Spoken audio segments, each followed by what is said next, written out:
Hey, welcome back to my channel. My name is Carly Stevens and this is English Nerd, specifically all about Hamlet. So we're continuing the series today with Act 4. We're finally in Act 4. Act 4, scenes 1 through 3. The reason that I'm doing 3 scenes is that in Act 4, the scenes get a lot shorter and choppier and the action really starts speeding up. It literally is as though that tragic structure that I've talked about, actually from your perspective I think it's like this, how there's exposition, the rising action, things seem to be going Hamlet's way, the turning point, that climax when he could have had everything that he wanted, but he fails to take it, and then everything starts falling down, is actually true. It feels almost like you're falling down that falling action, like some sort of slide of death or something like that. So we're going to talk about Act 4, scenes 1 through 3 today. Lots of ground to cover, so let's get started. First of all, lots of spoilers.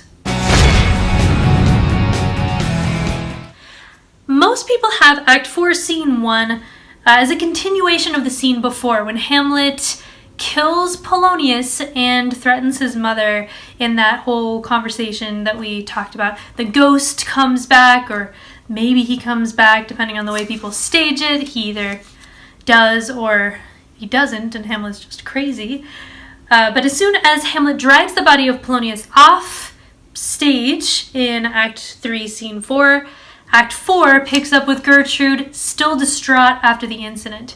And Claudius is there and says, I need to understand why you are either crying or sighing, or what are you working through? Gertrude tells Claudius that Hamlet has killed Polonius, their advisor. She says he pulled out a rapier, cried a rat, rat, and in his brainish apprehension killed the unseen good old man. And the king's immediate reaction is kind of Hamlet-y, I guess. Or you could say that Hamlet's reaction to killing Polonius was kind of Claudius-y. But in any case, they're becoming closer and closer foils to each other as time goes on. The king, after hearing about Polonius' death, says, "Oh, heavy deed." Here's my trusty copy. Oh, wow, the light. Trusty copy. Whew. He says, "Oh, heavy deed. It had been so with us, had we been there." I've already mentioned in previous videos that the king really likes to use the royal we. So there's that. He really is embracing this whole king thing. But more important than that in this statement is that immediately he thinks, that could have been me. He's not talking about Gertrude because she was there and nothing really happened to her. So that could have been me. His immediate thought is selfish, and that is so typical of both Claudius and Hamlet. They bring everything back around to themselves. Always. It's fascinating. The king tries to not clear his name, but make himself seem innocent when he says, we just loved Hamlet too much. We saw that he was crazy and didn't do anything about it. That we didn't feel like we could move against him because our love blinded us. Yeah, that was the problem. That wasn't the problem. But Claudius knows that Gertrude loves Hamlet to death. Maybe the wrong way to put it, but Gertrude loves Hamlet to death, and so he can't betray that he is planning to kill Hamlet himself because Hamlet knows about the murder. So things are really getting secretive and intriguey here in the palace. The queen loves Hamlet so much, in fact, that she defends him here. And I want to show you. When the king asks, where has he gone, the queen says, to draw apart the body he hath killed. That is accurate. Over whom he weeps for what is done. I saw no weeping in the previous scene. Not even a hint of weep. No. I saw Hamlet make a pun about how grave Polonius was before he dragged him out. Gertrude is trying to make Hamlet look better than he is. And I don't think she's in the right there, frankly. In any case, the king says we need to ship Hamlet to England immediately. Rosencrantz and Guildenstern, go find him, go find the body of Polonius, and let's get this taken care of. End of Act 4, Scene 1. Now for Act 4, Scene 2. In Act 4, Scene 2, Hamlet has perhaps completely gone insane. In any case, he's acting really childish and pretty crazy. Here, when Rosencrantz and Guildenstern find him, and he just runs circles around them, just as he did with Polonius in Act 2, Scene 2. He calls them sponges who soak up the king's countenance, his rewards, but eventually Hamlet knows the sponge who is soaking up all of that will be squeezed out again once the king has what he has wanted to glean from them. But Rosencrantz and Guildenstern have no idea what he's talking about. They just keep trying to repeat the order that Hamlet take Polonius's body to the chapel and come with them. And eventually Hamlet goes, but it's a really awkward kind of scene. It's almost funny. At this point you need a little bit of humor, I think, to lighten the mood a bit, and it comes from these scenes, which is a really unlikely place. Shakespeare's dark humor is in full force here. So once again, I recommend the two main versions of the play that I've been recommending this whole time. That is Kenneth Branagh's and David Tennant's. Both of them have different spins on this scene, but they're both really excellent. So if you can get a hold of one or both of those, I highly recommend that you do that. I don't know what's with this light, by the way, so if the gleam on my face is bothering you, it's kind of bothering me too, so I apologize for that gleaming. End of Act 4, Scene 2. Act 4, Scene 2 is tiny. Look how tiny that is. It's just this one page, really. And that's it. Hamlet makes fun of the king, makes fun of Rosencrantz and Guildenstern, and then eventually just goes with them to be interrogated, which brings us to Act 4, Scene 3. We're flying. You see how these scenes just go, chop, chop, chop. So Act 4, Scene 3. Before Hamlet comes in, the king says something really interesting to just the random attendants who are with him at the beginning here, before Rosencrantz enters to say that they have found Hamlet.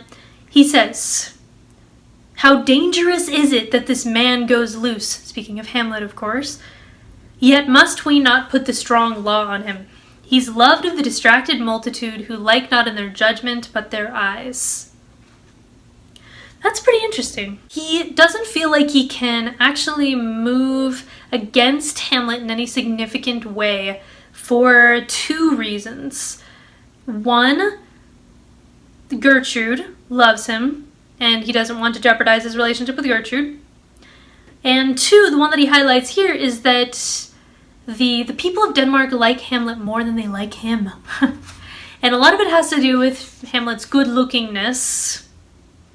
He is very appealing to the people of Denmark, but Claudius says, where 'tis so, the offender's scourge is weighed, but never the offense. So if he were to try to attack Hamlet at this point, it would backfire on him, because the people of Denmark would be so upset because they're Team Hamlet all the way, no matter what he's done, which is truly bad. I mean, the people of Denmark ought to check out their priorities.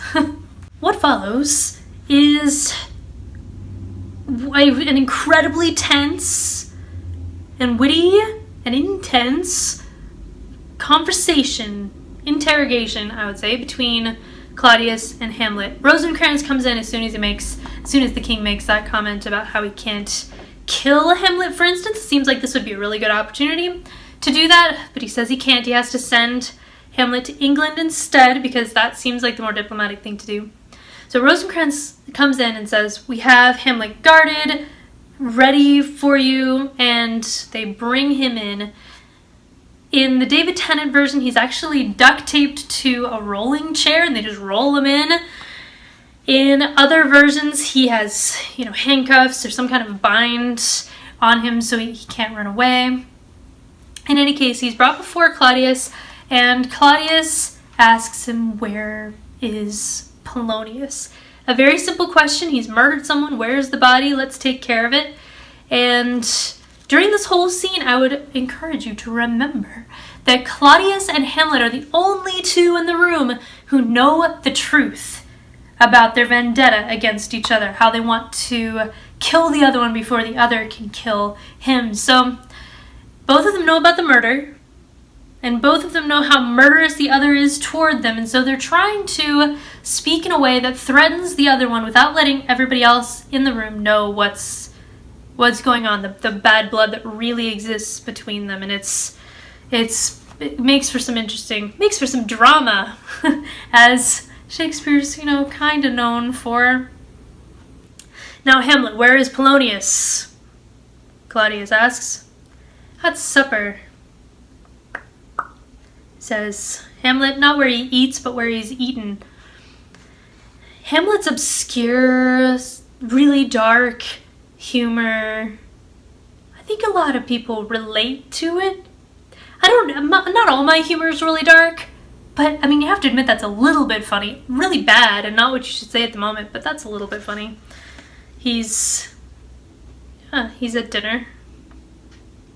And Hamlet takes this idea of maggots and decomposing and all of that pretty far. He goes through this whole analogy about how a man can fish with a worm that has actually eaten a king earlier in life, and the king just gets tired of it and says, okay, what are you even talking about? You're babbling on about nothing. And Hamlet replies in this chilling line, I mean nothing but to show you how a king may go a progress through the guts of a beggar. Polonius is in heaven. You can always just send somebody there, and if you don't find him there, you can go to the other place yourself. I mean, these threats are barely veiled, at least on Hamlet's side. The king is much more composed. I think he's a more methodical thinker than Hamlet is, even though Hamlet's known for being the thinker.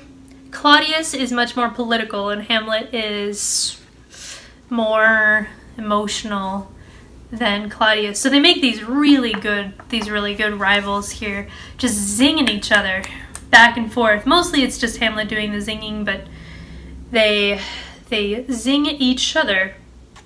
For instance, going back to my book here, the king says, Hamlet, we must send thee hence with fiery quickness, prepare thyself. Everything is bent for England. For England? Hamlet asks, as though he doesn't know. He literally told his mom earlier that was what was going to happen. Hamlet knows, always. He's one step ahead. Aye, Hamlet, the king says. Good, Hamlet replies. So is it, if thou knewest our purposes. The king says, I mean, this is his evil cackle. You can tell he's keeping it together, but this is evil cackle moment. It's good if you knew what we had in store for you. Ah, ha, ha, ha. But he keeps it together. And Hamlet says, okay, great, not a problem. England sounds good to me. Bye, Mom. And makes this joke about mother and father, man and wife being one, and it's uncomfortable for everybody, and then they take Hamlet away. And the king is left to himself for a moment. Claudius only gets the one big soliloquy in Act 3, Scene 3. If you haven't seen my video about Act 3, Scene 3, it's good stuff. I'll link it below. But here he gets kind of a mini soliloquy. We get a little look into his mind, and he says he's either speaking aloud his thoughts or he's writing a letter to the King of England, because he addresses England in his speech here. He says England, because you can call kings by the name of their country. So England, the Dane, Norway. So the King of England. And England, if my love thou hold'st it aught, thou mayest not coldly set our sovereign process, which imports it full by letters concurring to that effect, the present death of Hamlet. Do it, England, for like the hectic in my blood he rages, and thou must cure me. Like the hectic in my blood he rages, and thou must cure me. So he feels like England owes him this. He feels like he can just send Hamlet to England with the letter that Rosencrantz and Guildenstern have, saying that Hamlet should be killed, and they should follow through, because the Danish people have defeated England. So this is another one of those times when I realize, oh my gosh, Hamlet's essentially a Viking. The time frame works. The original Hamlet setting from the historical, semi-historical source that Shakespeare used would have placed him squarely in the time of the Vikings when they kept raiding England. So that just blew my mind when I found that out. It didn't even compute. It was so incredible. So they are the conquering Vikings, and England owes them enough that they should kill Hamlet with just the word of the King of Denmark. Incredible. So good. So that's Act 4, Scenes 1 through 3. That went pretty quickly. If you have any questions at all or comments, there's obviously stuff that I skipped over. Please put them in the comments. Like this video if you liked it, and be sure to subscribe if you haven't already. Okay, well, thanks for sticking with me for another round of the All About Hamlet series. I'll be sure to post another one on Monday. Until then, bye.